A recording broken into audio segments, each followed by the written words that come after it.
triggers. It's been a long while since I've put out a video, and of course that's been by design. As most of you already know, we've been engaged in litigation against the DOJ and ATF over our FRT-15 forced reset trigger. The law firm that had initially represented us in this action requested that I keep quiet and stay off the socials. Well, we are no longer represented by that firm and are now represented by the Dillon Law Group. With a strong foundation built on conservative values, this firm is experienced in high-profile civil rights cases. Regardless, our attorneys at the Dillon Law Group are supportive of me exercising my First Amendment right to share my experience with the public and our supporters. Anyway, the reason for this video today is that I wanted to announce publicly that I'm working with the National Association for Gun Rights and Texas Gun Rights to bring a new legal action against the ATF. As you all know, the ATF has a history of reinterpreting federal law in an attempt to expand what firearms and accessories are illegal. They tried it with bump stocks, arm braces, and 80% receivers. And now they're claiming forced reset triggers are machine guns. So NAGR and TGR, on behalf of their members and a few individuals, are filing a lawsuit in the Northern District of Texas to put a stop to their overreach.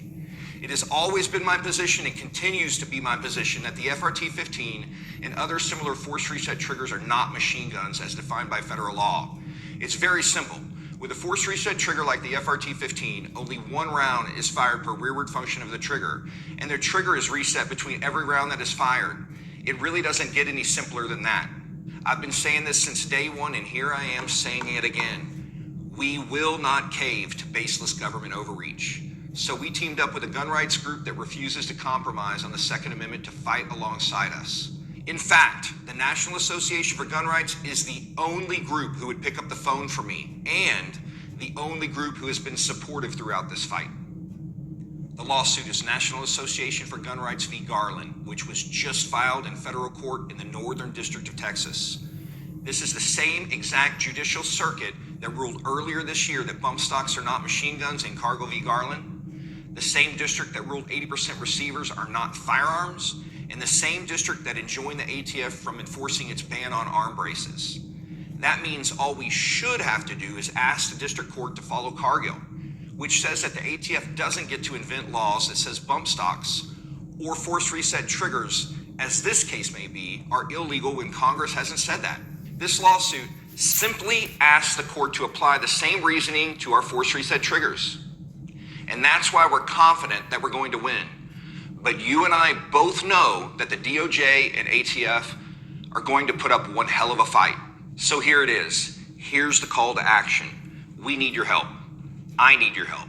There's a link in the description of this video, and also there is a pinned comment below. We need you to join us in the fight by contributing to the lawsuit fund. The best lawyers are expensive, and we're going up against a rogue executive agency defended by a team of DOJ attorneys. To be quite frank, we need your help and support to make them follow the law and the Second Amendment. There's another point I'd like to bring up. When you click the link and make a donation, part of that donation will be used to cover your membership to NAGR. Now let me explain why that's such a big deal. One of the first moves NAGR will be making in this litigation is to file for a preliminary injunction to prevent the DOJ and ATF from initiating or pursuing civil or criminal actions against the plaintiffs in this case. And here's the mic drop. NAGR is suing on behalf of its members. So each and every member of NAGR should be covered by an injunction should one be granted by the court.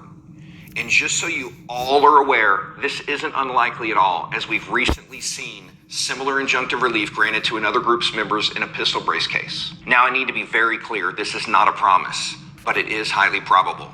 If injunctive relief is granted, great. But if not, you can rest assured that your donation will be used to support the continued fight all the way to the end. Thanks for listening, and most of all, thank you for your help. Every donation, even small ones, will help in the fight. Please be sure to share this video with anyone and everyone you know that owns or would like to own a forced reset trigger and might want to help, or anyone who wants to see rogue federal agencies reined in. Thanks again.